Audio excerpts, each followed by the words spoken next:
Hi Aquarius! Kumusta po kayong lahat? So in Aquarius, maraming salamat po pala sa walang sawang pagsubaybay sa ating pong mga reading. And kung ikaw ay bago pa lang sa ating channel, mag-subscribe na po kayo. Then i-click mo na rin yung ating notification bell para lagi kang updated sa ating mga bagong upload.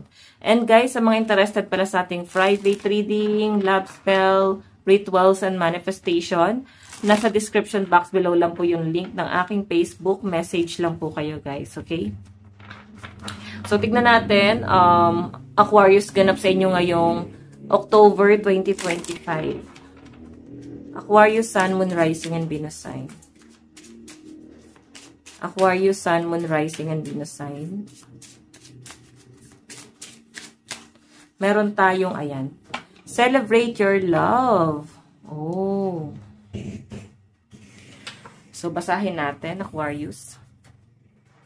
When we cherish our love, the bond grows stronger. We create different levels of trust, intimacy, and friendship. It's all too easy to get comfortable and put your relationship on cruise control.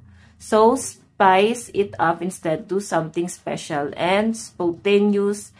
And if you're currently looking for your soulmate, take yourself out for fun date. The happier and more connected you are to yourself, the more attractive you will be to others. So, kung single ka ngayon, guys, sinasabi lang dito, guys, na parang iwas mo di siguro yung kung gusto mo talaga makahanap daw ng mas matino, mas maayos na karelasyon, o sabihin natin, guys, yung pangmatagalan na, siguro wag ka na daw yung parang nakikipag-blind date or kung sino-sino yung kinakausap, tapos pass. Parang ganon. Baka ito na yung time na parang date to marry. Naniniwala ba kayo doon? Yung tipong kung sino na talaga yung i-date nyo, kilalanin mo talaga mabuti yung tao nun. At alam mo yun, siya na talaga. Parang siya na talaga yung ideal person mo.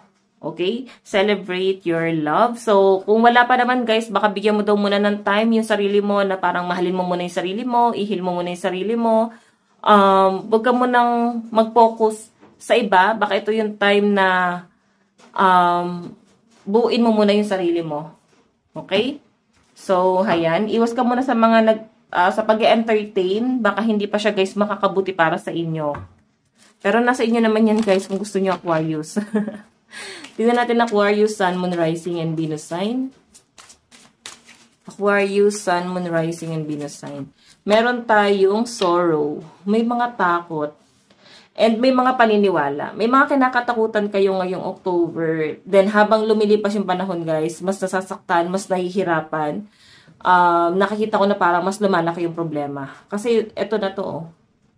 Okay? Parang meron kang inaantay siguro dito guys na blessing. Meron kang inaantay na good news. Pero hindi kasi siya guys madadaan sa dasal. Parang kailangan guys is may action. So, may mga pag-iipon.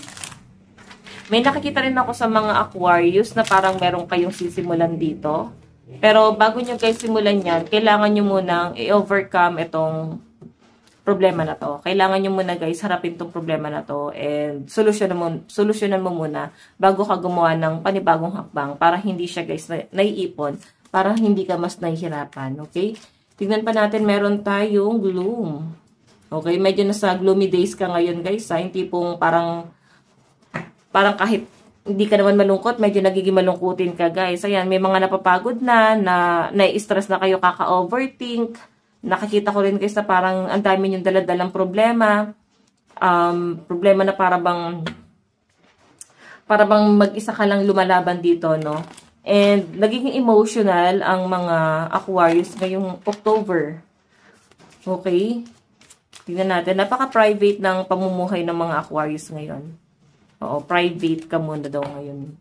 Siguro ayaw mo na masyadong may ibang taong makakaalam kung ano yung galaw mo, ano na yung ganap para sa'yo, ano na yung ganap sa'yo. Mas gusto mo guys, dumistansya muna, especially sa mga pamilya, kamag-anak. So, yan. Meron tayong unknowing. So, hindi mo na alam kung ano yung nangyayari. May nakakita ko dito guys, siguro may mga mabigat na problema ang mga Aquarius. Nandun ka sa lugar na parang piling mo hindi ka na belong. Nandun ka sa lugar na parang Hindi mo na alam kung saan yung direction mo, tamang direction pa ba to? Ganun yung nakikita ko, guys. And kaya nga to relieve, ayan, no, gusto mo na mawala yung anxiety mo. And natatakot ka pagdating sa security mo, especially sa financial mo, no? Natatakot ka na baka tuluyang maubos yung financial. And ito, guys, relieve. Umiwas muna kayo, guys, na gumawa ng problema. Kagaya ng sabi ko, guys, solusyonan mo muna tong problema na to bago ka gumawa ng bagong hakbang kasi mas mahihirapan kang huminga. Okay, mas mahihirapan kang gumalaw. Isa rin to, guys, hindi lang to, guys, pagdating sa love life mo, itong celebrate your love. Baka kailangan, guys, bago ka magpapasok ng mga kakilala sa buhay mo, is kilalanin mo muna, Aquarius, okay? Kilalanin mo muna yung mga i-entertain mo, kilalanin mo muna yung pagkakatiwalaan mo. Especially, guys, dapat walang nagiging issue, no? Hindi natin, guys, pwedeng sabihin na nasa kanila lang yung problema.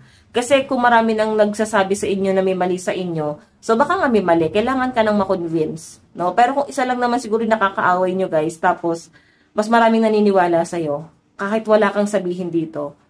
Ibig sabihin lang yun, guys, meron kang talagang point. Okay? So, mahirap kasi, guys, maniwala sa sabi-sabi lang. Kaya nga sabi rito is, kailangan maging wise ka sa mga hakbang na gagawin mo.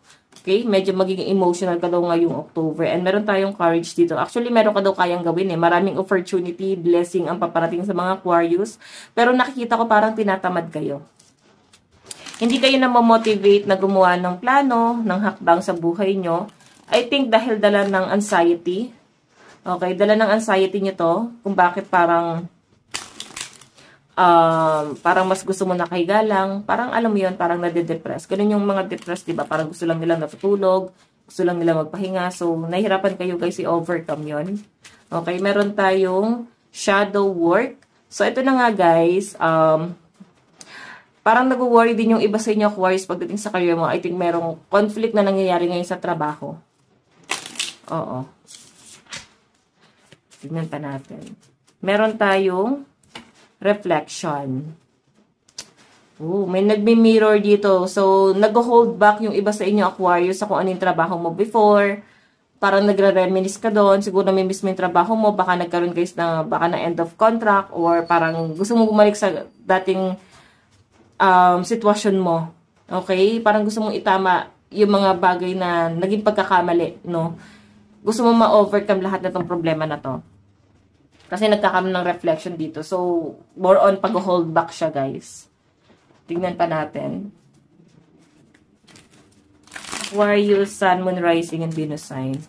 Aquarius, Sun, Moon, Rising, and Venus sign. Meron tayong potion. Remember to practice self-love.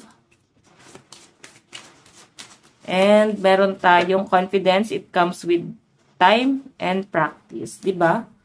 So, basic witch. Meron kayong pinag-aaralan dito. Siguro yung calling nyo, guys. Parang pinag-aaralan nyo. And yung confidence kasi, guys, para kang nagiging introvert ngayon. Ayan. Meron tayong mirror. Ayun na naman tayo, guys, sa pag-mirror. Nag-hold back talaga yung iba sa inyo, guys. Nalulungkot ka o nagre-reminisce, parang hindi mo gusto yung sitwasyon na meron ka ngayon. Siguro kailangan mo muna talaga ng time para makapag-isip-isip, Aquarius. Okay? Meron tayong 3, let them go. Ayan, ang daming taong nanakit sa inyo. And baka ito na yung time para i-let go na sila, guys. Huwag nyo na sila, guys. Hayaan na pumasok sa sistema mo. Huwag mo nang hayaan, Aquarius, na pwedeng maka-apekto pa sila sa peace of mind mo. Kasi patuloy ka lang mababurn out dito. So, baka ito na yung time para i-let go na yung mga taong nakapanakit, sitwasyon, kung ano man to na pwedeng nakapanakit sa inyo, guys, na hindi na nakakabuti sa inyo. Sabihin na natin baka naka-move on na sila, tas ikaw hindi pa. So, baka ikaw na lang yung nag-hold back yan. I-let go mo na yan. Okay, meron tayong garden. Something lovely will grow from this. Ayan, unti-unting nagkakaroon ng mga realization daw ang mga Aquarius. Nagkakaroon ka na ng mga malalalim na, parang thoughts, palaisipan sa buhay. Tingnan pa natin, meron tayong 9 of Swords. Meron tayong 4 of Pentacles. Nag-hold back talaga kayo, guys. Hindi na to nakakatulong sa inyo. And ayan, manifestation. Meron kami na manifest dito. Meron kang gusto mangyari talaga. Meron kang gustong balikan sa nakaraan, guys. And I think isa na rito is yung sa love life. Parang gusto mong balikan yung dating sitwasyon yun ng person mo. Pero wala akong masyado nakikitang ganap dito, guys. Bigyan kita ng advice. Meron tayong staying focused, hold the course. So, ayan guys, ito lang po ang inyong reading. Again, maraming salamat. God bless and love you all. Bye-bye.